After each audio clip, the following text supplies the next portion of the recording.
Okay. Well, I have a little after 3 o'clock, so we're going to go ahead and get started and be respectful of all of our panelists' time here. Um, Welcome, everyone, to the latest in our series of town halls here at the Asheville Area Chamber of Commerce. My name is Corey Atkins. I'm the Vice President of Public Policy for the Asheville Chamber, as well as our General Counsel. And today we're going to be talking about a few things. The first of which is a new program out of a bill that was passed in the state legislature this past June that included a program called the Job Retention Grant Program. We're going to be hearing from Dan Gerlock, who's former president of the Golden Leaf Foundation and current consultant for the North Carolina Department of Commerce, about what exactly is included in that grant, how can you apply for it, how if you're eligible or not, and you'll have an opportunity to ask some questions of Dan about that program specifically in a little while.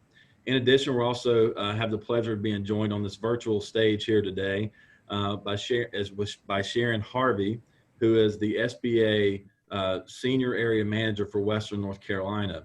And Sharon's going to be giving us an update about some things that we've already had town halls on, but are still around that you can utilize to help benefit your business here in Western North Carolina. Things like the EIDL loans, the PPP program, which is still around, as well as some updates that she has on something called the CARL program, as well as the CARES Act going forward. So Sharon's going to help talk to us about that as well. I would ask that if you have a question today for the town hall, please utilize the chat function that's in the middle bottom part of your screen there. And once Dan and Sharon have had the opportunity to go through all their slides, give their presentations, we'll certainly follow back up and try to get as many of those questions as we can answered in the hour that we have allotted for the town hall today. So again, thank you for everyone for coming. Thank you for being here today. We hope you get something out of this. Please be engaged. Please ask as many questions as you can while we have these experts here at your disposal. And with that, I'm going to introduce Dan Gerlock, consultant with the North Carolina Department of Commerce, to talk to us about this Job Retention Grant Program. Dan, thanks so much for joining us today, and the stage is yours. Thank you, Corey, and thank you, everybody, for joining us. I'm going to share my screen here. We're going to get this, show on the road here. All right, so can you see that?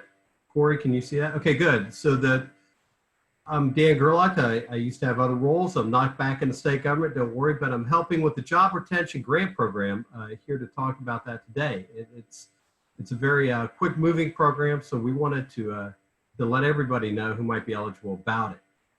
So the Job Retention Program is what would you call a entitlement program, but it's a limited entitlement program. In other words, if you are eligible, if you meet the eligibility criteria, you'll get some help. But it's constrained by the amount of money we had to spend on it. So it's a capped entitlement program, so we'll talk about that. It's aimed at employers, be it for-profit employers or non-for-profit employers that have W-2 employees on their payroll. That's who the General Assembly wanted to address. And it's not all nonprofits, but I'll get to that in a minute. It's supported through federal coronavirus relief funds, but these are ones that came through the state government. The state had options on how to use it and chose to use 15 million of it to give this, to set up this program, which Governor Roy Cooper signed into law on July 1st of this year. It's a one-time deal. I think it's just want to emphasize that we don't see this going on and on like the SBA programs that recur over time. But in any case, it may fill a certain gap for certain businesses and nonprofits at a certain point in time. And so it's fast moving. Now, I want to emphasize that there are many programs out there, including some Sharon Harvey will talk about, that are but this is a grant. You do not have to pay this money back. Once you get this check and you fulfill the eligibility requirements, there's no kind of payment schedule. It's not a loan like some of the other programs you're used to dealing with. Here's how you tell if you're eligible. Here's how you tell if you're going to get money. The first thing is if you're an employer, if you're a private business or a nonprofit. The type of nonprofits can be eligible. I ask you to review the list, but it's generally 501c3 nonprofits, generally 501c7 nonprofits, and C6 nonprofits. We'll get to those in a minute. It's a special case, but they may be eligible as well. Then after you check that box and we ask you, have you received some COVID-related aid already? if you received assistance, if you've participated in the Paycheck Protection Program, the Main Street Lending Program, which is not that common, or the State Rapid Recovery Loan Program, then you cannot get access to this aid. The thought being that you've already gotten some assistance or could have accepted some assistance from another program. So if you got that, this is for people who didn't access those programs. Now it's only these three that apply. If you've got assistance through some of the EIDL program that Sharon will talk about, or from maybe some local efforts at the city or county level, that doesn't preclude you. But any of these three, you're not eligible. Other assistance, that doesn't matter to us. And then we'll ask you if you kept your full-time employees. We're going to look at your payroll as of at the end of February of this year. And then we're going to look at the payroll at the end of June, and we're going to ask you to submit documentation. If you've kept at least 90%, and that's what the legislation says, 90% of those employees on payroll, then okay, you meet that area of regulation of eligibility. And then lastly, it's if COVID's affected your revenues.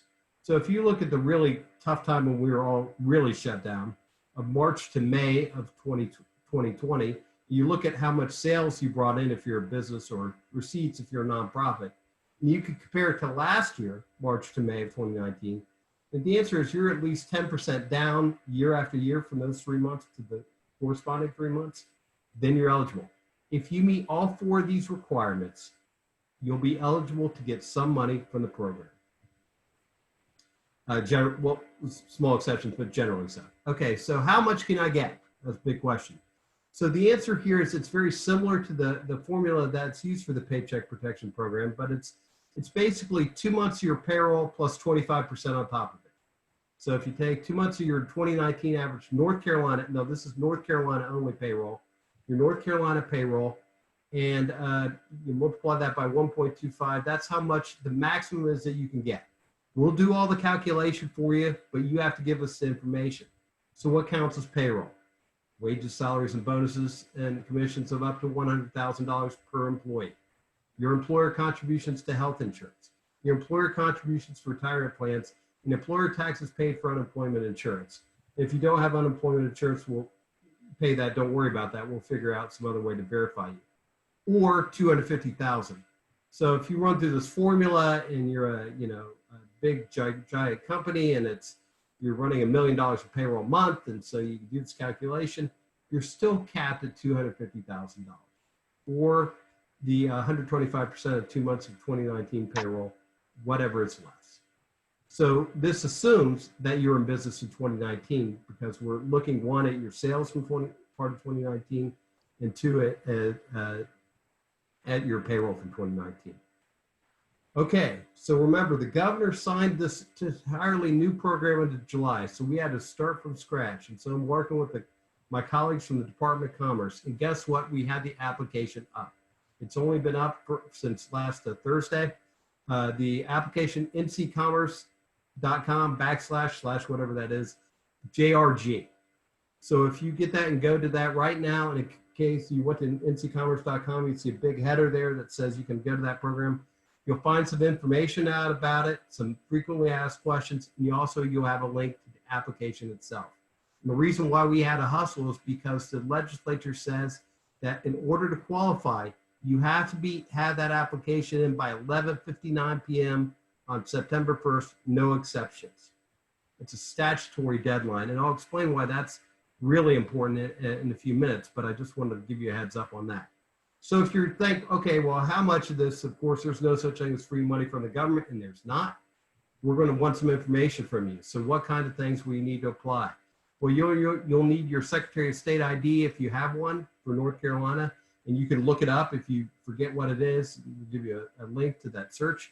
And your EIN, that we definitely need. And it's one application per EIN. You can't say, well, I want to use a division of my company or a division of my nonprofit or something like that. It's all looking at that one employer identification number, please. You will want some documentation, mainly from your NCUI 101 forms. There may be some nonprofits and churches that don't have that. We'll try to figure out another way to document that. But we're just looking at your full-time equivalent employees. And I forgot to mention earlier, but those are North Carolina employees. Documentation of sales receipts, I told you about that from last year and this year. That's a company-wide or nonprofit-wide. So if you have sales in all 50 states and the people in Hawaii stop buying all your stuff, don't worry. We're looking at sales receipts nationwide, not just, or company-wide, not just North Carolina. And then your documentation, your payroll expenses. And so maybe if you have a third-party payroll provider, like my company does, you can go to them. They may have done a calculation. If you wanted to apply for the PPP but didn't, you could go and ask. There's a way to, on most of these things, like on QuickBooks or ADP or whatever you use, or your accountant, to get that documentation. But we just need something to verify that. All right. So here's the fine print. Your application is subject to the public records law. We're given the stewardship over public money, and the NC Department of Commerce is a state agency. So if you apply, be mindful that if you get a grant, that it's likely that some media outlet or somebody will ask for a list of your companies and businesses and nonprofits that got money and how much they got. So that's going to be disclosed. If you don't want any part of that, well, I can't, it's only if you want the money, right? And so that could be disclosed. There could be other stuff that could be disclosed, but we're going to ask you, like, if you're a business in a competitive industry and you rather your sales not get out, there's a way we can protect that. We're certainly going to not release any of your tax information, but just be mindful of some of this information is subject to public records. You have to make sure you don't have overdue tax debts. That's a statutory definition. That's when you're really delinquent, generally a few months delinquent, and you haven't got into some kind of deal with the Department of Revenue to pay that back, or the IRS. That's something that applies to all grants given to generally to nonprofits, but here it applies here as well. And you have to have a conflict of interest policy. You'll have to, just fill out a contract. In other words, what we're going to do is we're going to say, if you got a grant, we're going to tell you, great, you got a grant, and you have to sign an agreement with us that you're going to spend it on legitimate business expenses that you incur between March 1st of 2020 and December 30th. It says, December 30th of 2020. December 31st is too late.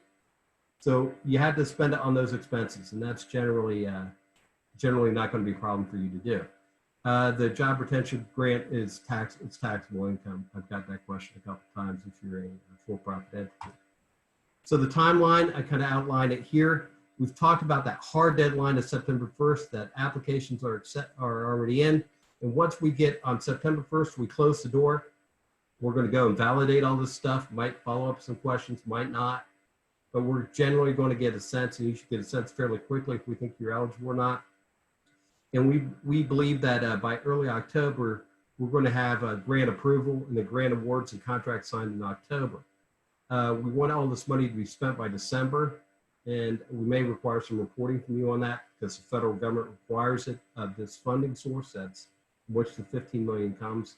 But we're going to try to make that as streamlined as possible for you. I think what we will do is when we decide that you're eligible, is to ask you for information like how much should you spend on payroll between March 1st and July 31st of 2020. That way I can say, oh, look, they've already spent this money. We're just kind of reimbursing them for it. So you don't have to go on it and keep dealing with documentation until, Christmas time, God forbid. So when I worked for Golden Leaf and when I worked for the states, people want to know, well, what are my odds of getting this money? So if you're eligible, if you meet those eligibility requirements of you've got employees, you've kept employees at least 90%, you've had a hit on your sales, and you've not gotten any help from those free programs, they're about as close to 100% as you get, except if you have overdue tax debts. So that's good. Now, how much will I get?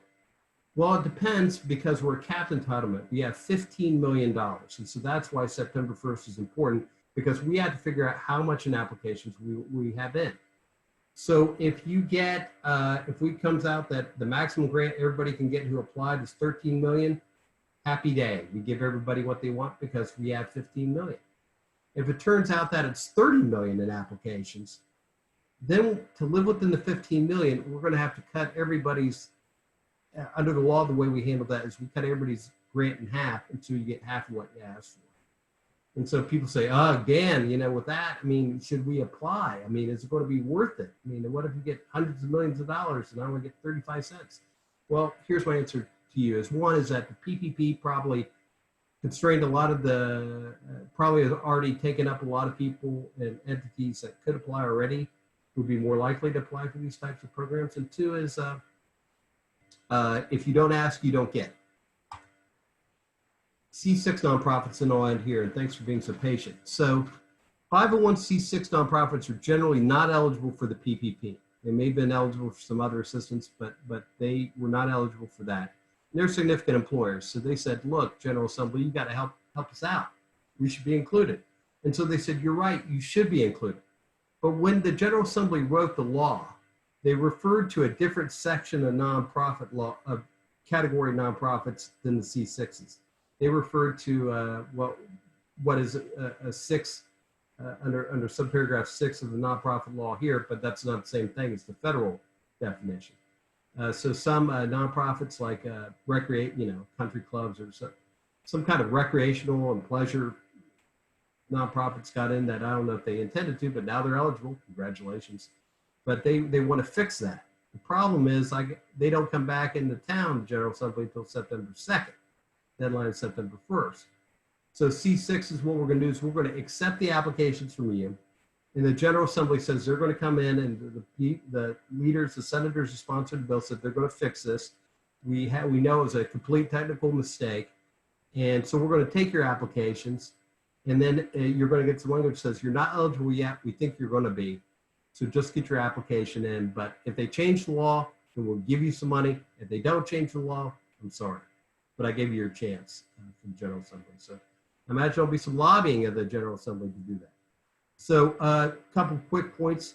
jrg@ncommerce.com. We don't have a call center because we're building this on the fly. Follow-up questions, we'll try to get back to you very quickly.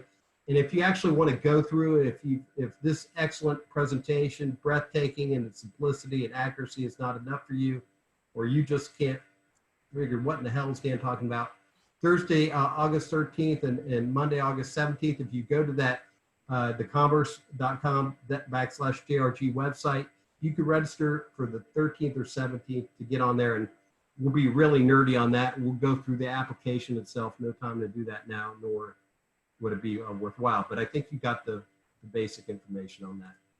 So I'll stop there. And I think, do we want to have Sharon and then I'll answer questions? Yeah, I just want to interject, Dan. Thanks so much for that. That was fantastic. And like you said, you really broke it down and made it simple. Don't forget 501c6s also include your friendly neighborhood chamber of commerce. Yes. So we will definitely be lobbying hard to make sure they make that technical change. And I know it's just merely an oversight and not done intentionally. So now if you're watching and you're frustrated and you say, look, I don't think I'm going to be able to do this, or I can't, don't worry. We have Sharon Harvey here with us from SBA to talk about all the other forms of relief that are still there. Just because the CARES Act passed 3-4 months ago, whenever it was at this point, doesn't mean there's not a lot of programs out there available to help you out in your business. And so I'm going to turn it over to you now, Sharon, and let you share with the folks some other options that they might have. Okay, Corey. I'm like, Dan, can you see my screens? Can you see the screens? Yes. Okay. Well, once again, I thank you for having me here today I know we're all probably Zoomed out and Teams out, but I'm going to try to make this as interesting as I can. Dan, I think it's $250,000 day because that's one of the things I'm going to talk about. But as Corey mentioned, my name is Sharon Harvey. I'm the Senior Area Manager with the U.S. Small Business Administration. So I cover 22 counties in Western North Carolina. And I will say, as of last week, that was my 1-year anniversary being part of Western North Carolina. So I thank everyone. Although I have not met everyone, I thank you for all the welcome and the warm reception that I have received. So I will say today we're going to talk about the CARES Act update. I'm going to speak briefly on our CARL program, which is our Community Advantage Recovery Loan, and it's out of the CARES Act, as well as EIDL, and to give you some of the PPP forgiveness information. When we're looking at CARL, what is CARL? CARL is actually, it's a pilot program out of our Community Advantage loan pool, And it's typically, it's for the underserved market. And I'll tell you what SBA's definition is later on in the presentation. But the loan provides technical and financial assistance to assist small businesses located in the underserved areas with retooling the business from, COVID-19. So many businesses have had to, I think pivot is our new word for 2020. So many businesses have had to pivot and figure out, where do I go now? And then building financial resiliency against potential losses. So this program is available now through September the 27th. So it is a fairly quick turnaround, but it is still trying to help those small businesses and the underserved businesses that just did not receive a lot of the EIDL money and or the PPP money. So with the, what are the loan terms for the Carl loan? It's a minimum of 5 years maturity, and the maturity match is for the use of proceeds. So if you're, getting a small piece of equipment, your loan cannot go past the use of proceeds.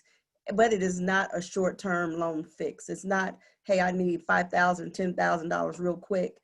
It is intended to help your business to continue to recover from COVID-19. As I said, you must have your application submitted by September the 27th, and the loan will be fully disbursed by October the 1st of 2020. As I said, part of the main part of it is for your technical assistance.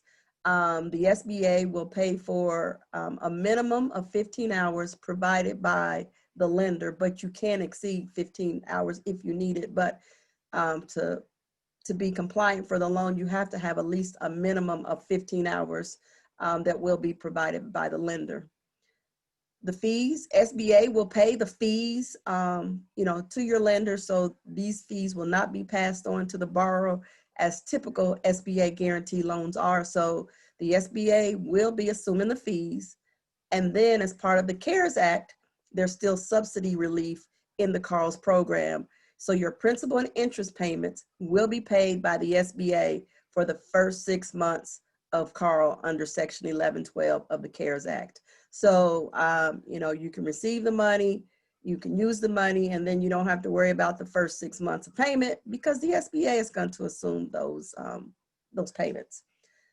When I talk about technical assistance, as I said, it's tailored to your business. So it's not only outlined to the 4 that we're going to talk about, but if your business needs something outside of this, I don't want you to feel like, I don't need those 4 because every business is unique. So of course, we're going to look at retooling the business. Is there any change that we can help you make outside of your original intent for your business operations? How do you take your model and, redo it so that it's applicable to the COVID-19 environment? Shifting to an online presence is that some small businesses, they've got a website, they don't use it, it's not up to date, some don't have it. So how do we take your online presence, use it for marketing, and then also update it so that you can actually use it as a marketplace? Building cash reserves and talking to a lot of small businesses, as soon as their industry or their business was shut down, they were shut down. So how do we look at what you're doing and come up with a plan of building some cash reserves? And then we're going to look at some expense reduction strategies. Are there some things that you're doing within inside your business that, we can help you reduce, cut out? Is it, maybe you're just paying too much for the service that you're using? So those are some of the things that your technical training and assistance will help you do. And once again, I say that is 15 hours of TNA is required, but if necessary, you can go over that 15 hours. So as I said, who's doing this? Well, our good friends at Mountain BizWorks. Mountain BizWorks is the only community advantage recovery loan lender for the state of North Carolina. So at this point, they're just asking that you call the number at 828-252-2834, and ask to speak to a Carl business lender. I'm sure most of us already have Mountain BizWorks on our speed dial, or just send an email to info@mountainbizworks.org. Just send them an email, say, hey, I'm interested in the Carl program. I need a business lender to call me, or I understand it. Can you send me the documentation that I need to fill out? As I said, what is underserved? Depending on, you know, what entity you're talking about, the SBA's underserved definition is actually different when we're talking about our community advantage programs. So we're talking about low to moderate income communities who are low and very low in the income communities. So this is not, you know, we're trying to help that bottom small business owner that has yet to receive any sort of assistance, or if it has, had they received any, it's sort of minimum.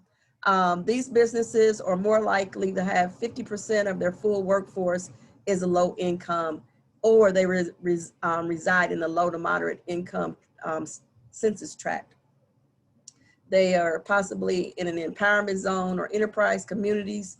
They're part of the hub zone, the federal hub zone locale. Any new business that's been in business for less than 2 years, we consider them a new business start. Veteran-owned business, promise zones, opportunity zones, and or anyone in the rural area. So we're pretty much, you know, got a wide net cast on trying to help those small businesses that are in low to moderate income communities.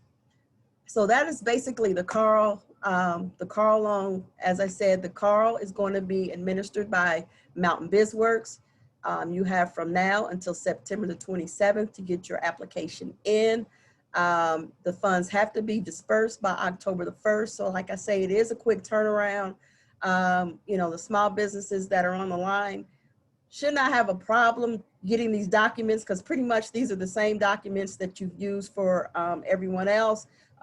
Pretty much the same ones that Dan is going to require. So, you know, just get your information together. And like I said, give Mountain BizWorks a call or send them the email so that you can utilize some of the money that's been allocated or earmarked for our community action recovery loan.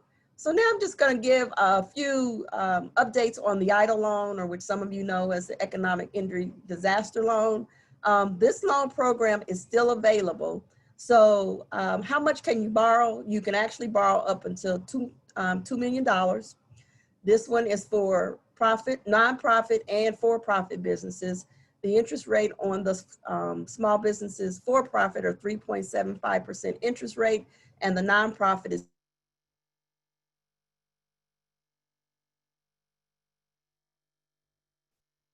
No, did we lose Sharon?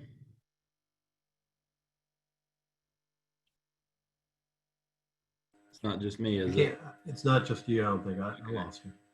So maybe she can, Sharon, I hope you can, well, maybe she can hear us. I'm not sure. Maybe she can log in, but if she got kicked off, I think her screen would stop sharing. Dan, I do have a few questions from email that came in prior to this to us today. So maybe while Sharon reboots up, or if we can get her back on, I'm going to ask you these questions because they do apply to your program specifically. And one company actually has 2 plants in the region, but the 2 plants, it's the same overall parent company, but the 2 plants are under 2 separate legal entities. Could each plant apply separately using their list of employees, et cetera, for the job retention grant? We're going to look at the EIN. So if they have 2 separate EINs, that is, sure, yeah. 2 separate EINs. If they have the same EIN, we're going to look at it as a whole. Okay. What you can't do is like go plant by plant if you're part of one big thing. Right. Okay. And now, does the total number of employees the applicant has across the entire business, quote unquote, does that include employees contracted through temporary agencies? It does not. It includes, when we're looking at the employee, for setting if you're eligible or not, we're looking at the definition used in the statute of a full-time employee, which is 35 hours a week or more. Okay. And that does not include contract employees specifically and independent contractors. Okay. The payroll includes full-time and part-time. And here, okay. I think, Sharon, did your internet go out on us? I don't know what and I'm just talking and I'm like, I don't see any faces. So I am so sorry.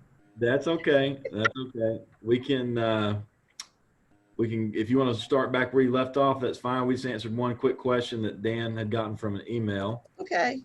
We better tell her where she left off because I think she was rolling. And Yeah, you were on the second page for the idle loan, I believe. Okay. All right. That's where, but I looked up and I'm like, I don't see any faces and I'm so sorry. And I'm just talking. So let me share my screen and I'll go back to, so hopefully I don't have a clue what happened.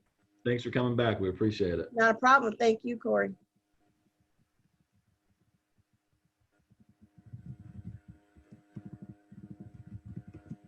Yep, I believe that's where we left off. All right. So when we're talking about the EIDL, as I said, this loan program is still active. How much can you borrow? You can borrow up to $2 million. The interest rate is 3.75% for small businesses and 2.75% for non-for-profit businesses. As I said, these terms can go to 30 years and they're based upon the business's actual economic injury and their financial needs. I do want to point out that these, the working capital of these loans may be used to pay for fixed debt, payroll, and other bills that could have been paid had the disaster not occurred. So it's not that, you know, you get a loan and now you want to go and, you know, buy a new dump truck, or you want to, oh, I want to put some new awnings on the outside of the business to make it more appealing. No, it has to be used for things that you had already had on your books to be paid prior to COVID. So the application is still at www.sba.gov/COVID. It's highlighted in bright orange or bright yellow. So just click on it and fill it out, and all the information is there that you need for the economic injury disaster loan. Now, some of you, since we've been dealing with the EIDL since, March, some of you have filled out your application. You've got a letter or an email saying that for whatever reason, your application was denied. We've had a lot of people, depending on who you had as a loan officer, which you don't know because that was the back end information. If you, just all the information out there is the SBA has hired a lot of people. Some of them are true bankers or I would say financial, graded finances, and some of them are not. So there are some people that we have found, and we found a lot of them that may need to send in a reconsideration. And the biggest ones are unsatisfactory credit. Some people, either their taxes didn't get considered or they didn't receive them, or when they looked at what it was that you were trying to use the money for, they just couldn't make the numbers work. So I would say that's probably the biggest one, is your unsatisfactory credit. So I would say, please, if you think that you were denied and you have just cause, please fill out a reconsideration. Illegal, not eligible due to character reasons. That could be, there was just an arrest that you didn't disclose, or maybe you had some sort of DUI when you're in college, but some of these things just need to be clarified and told why, and then we can clear those up. Not eligible because the applicant is not a small business. If there's, for some reason, you use the NAICS code that you shouldn't, or if you check something that you didn't, then just please look at that and make sure that it is eligible. We'll say, unfortunately, if you're delinquent on child support, that's not going to help you. So what we're asking people to do is to send an email to pdcrrecons@sba.gov to fill out your reconsideration, or you can call the help center at 1-800-659-2955 if you need some additional direction. But there are a lot of people out there that were denied, and we just need more information to make that loan to that small business. And I will say, so with the PPP, Corey, I need to say this program has been closed. The 8th was the last day to submit your application for the PPP, and then it closed on August the 10th. So right now we're in the forgiveness portion of the PPP, and I just wanted to give a few tips on some of the major questions that we have been receiving. First of all, I want to make sure that everyone realizes that the PPP, or the Payroll Protection Program, it is a loan. So the borrower has agreed to repay the lender 100% of the loan amount that they were given within 2 years or 5 years if that loan originated after June 5th. But what I want to say is, now it's on you, the small business owner, to make sure that you fill out the documentation of the 2 forms so that we can make that portion of your loan forgiven. So I just want to be clear that just because you were approved and dispersed the PPP, in order to get it forgiven, you still have to complete the form. So there's still some work to do. And for those of you that received your disbursement before June the 5th, if you need for that loan to be stretched out for 5 years, that is a conversation that you can have with your lender. And then I just want to say, so there is the form 3508 and the form 3508EZ, and I will talk about those in just a moment. And then borrowers can apply for the forgiveness before the end of their covered period. So, you know, it's originally started at 8 weeks for the forgiveness. Then during the CARES Act, or the Flexibility Act, it changed to 24 weeks under covered period. So there are a lot of people out there, depending on how much money you receive, they may have been under the 24-week covered period, but if you're out of money, I say don't wait. Go ahead, get those documents together so that they can be submitted and your loan can be forgiven. So at this point, there's no need to wait. Just another percentage change. I want to make sure that everyone knows that when the PPP rolled out, it was at a 75-25 split, with the 75% on payroll and then the other 25 spent on everything else. There was a change. So at least 60% of the money has to be spent on payroll. If you spend less than 60% on the payroll, that will reduce your forgiveness amount. That part of the reduction will be what we're talking about, will have to turn into a portion of a loan. But if you can spend up to 100% on payroll and it be forgiven. So if you had 100% of those costs after it went to 24 weeks, you can have those 24 weeks be forgiven at 100%. But if you were one of those that went with the calculations that you sent, you had 60% spent on payroll, and then the other 40%, or the reduction less than that, was spent on non-payroll costs of your rent, your mortgage, your interest, and utilities.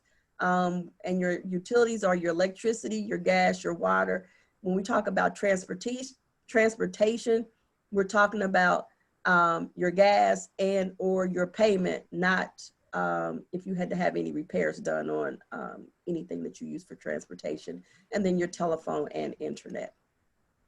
Now, some of the questions, like I say, real quick are, I want to make sure that people realize that if you've used your money, don't wait to talk to your lender about filling out the forms. Go ahead and get those loans submitted so that you can make sure that they're forgiven. And then if anything should happen, you've got time to go back to your borrower, to your lender, to find out what it is that you must do to make sure that you get everything forgiven. When I was talking about the 2 forms, you have the form 3508EZ, which is for your self-employed employer with no employees, or you're a borrower that didn't reduce your wages by more than 25%, or you didn't reduce your payroll by less than 25%, or you were not able to bring everyone back due to the governmental restrictions, whether that was state, federal, or city. But once again, most of the people that were self-employed didn't have any changes by more than 25% will be filling out the 3508EZ form. Everyone else will be pretty much filling out the long form, which is the 3508. It can be found on the SBA website. It can be found on Treasury's website, and or most of the lenders can send it to you if you do not have it. Just want to make sure that you have your payroll. We're going to ask you for proof of payment. We just need to see documentation prior and then what you spent. And then with your non-payroll, we just want to see what obligations did you have prior to February the 15th, so we can validate that once again, these were expenses that you already had prior to February 15th, and that you didn't go out and buy something new or have some new expenditures that you did not have prior to COVID. And like I say, the 3508 form, you're going to need your PPP forgiveness calculation form, which is the form you had at first showing your employees and how much money you were going to spend. And then your PPP Schedule A, and then of course your documentation. But, have most of this stuff prepared, and then, when you're talking to your lender, then they can give you the other details of the things that you need, or your CPA that may be helping you prepare your documentation, because I just want everyone to keep in mind that there are a lot of loans out here, and we've got a lot of lenders that are going to be trying to get everyone's loan forgiven in a short window. And then we did have a lot of, first time lenders and credit unions. So we just want you, like I say, if you're done with all of your money, let's work on trying to get these things closed. And actually, Corey, I'm done. So I just want everyone to remember that the SBA does have, outside of the Asheville Chamber, who we love dearly, we do have SCORE, our Western Women's Business Center, and our SBTDC that can actually help you put together some of this information, or, try to help you to the best of your ability to make sure that, we want your loans to be forgiven. We don't want to, trip you up and make sure that, something's left hanging, that it's not forgiven. So if you have any other questions, I'm going to be here on the rest of the call. And my email is sharon.harvey@sba.gov if you have any specific questions that you need to send, whether it's for closing out your PPP, and or if you have some things still held up in the idle, or about Carl. So thank you, everyone. Thank you, Sharon. That was really informative, and thanks for those updates. I know IDLE and PPP have been around for a little while, and people are still dealing with a lot of the paperwork and the logistical challenges there. So I know they'll appreciate those updates for folks who are doing that. In addition, that the crawl program was news to me, and I think it sounds like a great thing, and hopefully a lot of our underserved communities here can take advantage of that, and we'll do our best certainly to get word out about that. I see Tara's here from the Western Women's Business Center, has put her contact in there for everyone, so definitely take advantage of folks like them, of, again, Matt and his team at Mountain BizWorks, of Sandra and folks at the SBTDC. It's really important that you reach out and get the help you need, because it's there right now, and we don't want to see any businesses suffer. While you're away, Sharon, just to update you, we did get a couple of questions for Dan through email prior to our chat here today, and just to re-emphasize for everyone, for the grants program, the job retention grants program, they are only going to look at the EIN or the filing number for an independent business. So for instance, we have a business here that may have 2 plants, but they're 2 separate legal entities under the same parent company. So whoever files the taxes, I'm guessing, Dan, is whatever they file that under is what you are going to. We're going to look at that, and your NCUI 101s should show that independence as well. Right. So that's what. Yes. In addition, total number of employees does not count temporary employees, Sharon, for your edification. So I'm sure you'll get questions about this program like everything else that you just discussed. The last one is, well, I guess this is probably in the same vein, but to count the number of direct full-time employees, do they include both salaried and hourly? And I think the answer to that is yes, as long as they're 35 hours or more. That's correct. Right. Okay. That's correct. And now but when you look at payroll, okay, for 2019, when you're counting how much money you can get, that includes all payroll for full-time and part-time employees. That does not exclude them up to the $100,000 cap. So it's a similar definition to the Paycheck Protection Program. So employees is on one hand just to get you in the door, and to figure out how much you have, it's a little different. So just caution on that. Dan, I do have a question here. Are businesses that started in 2019 eligible for this grant?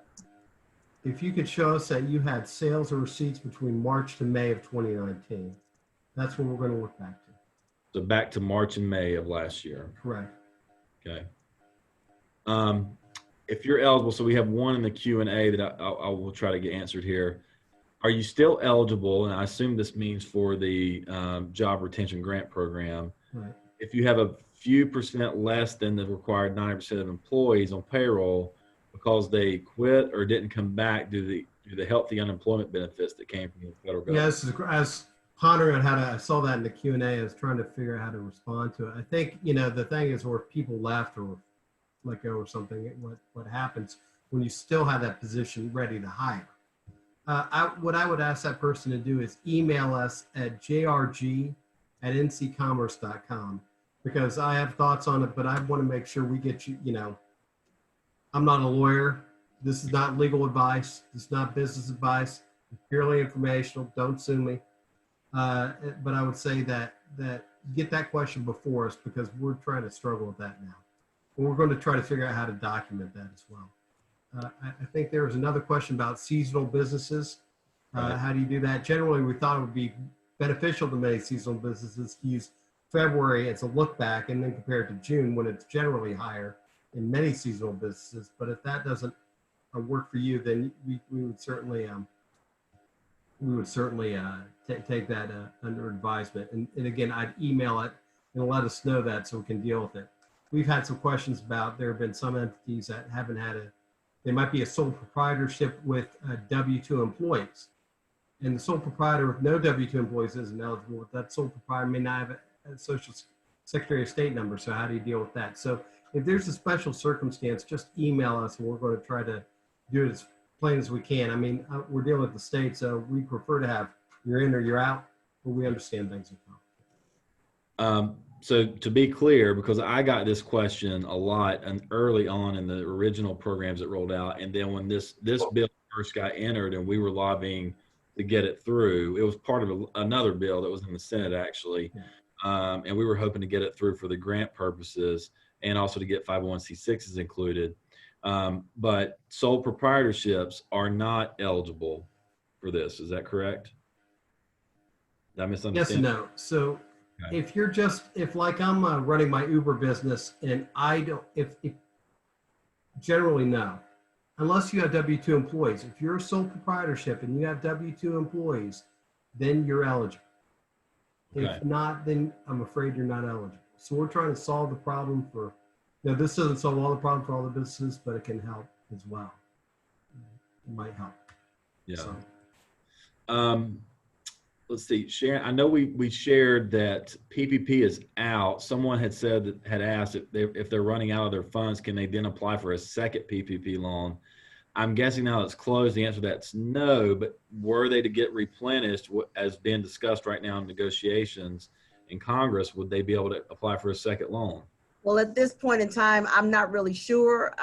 If you've listened to the media, they're saying a second one is coming out, but who knows, what the limitations on that is going to be, because I'm not really sure, considering we left $100 billion in PPP. I know. I would add to that, I think some C6s have also lobbied to be included in the Paycheck Protection Program should another bill come through, and that's in some proposals. But if I were a C6, I get an application in the Job Retention Grant Program just in case. I mean, right. Yeah, there's certainly no guarantee. I know it was in the House version that passed, but that version had funding for anything and everything, because it was $3 trillion. But would it be in the final one? We just don't know yet. Is EIDL still available, Sharon? I think you answered this during your presentation, but just to be clear. Yes, EIDL is still available, and I meant to make a note of that in my presentation. EIDL is a disaster loan. That was one of the reasons why we had so many hiccups when it started, because it was truly used when there's tornadoes, hurricanes, or droughts.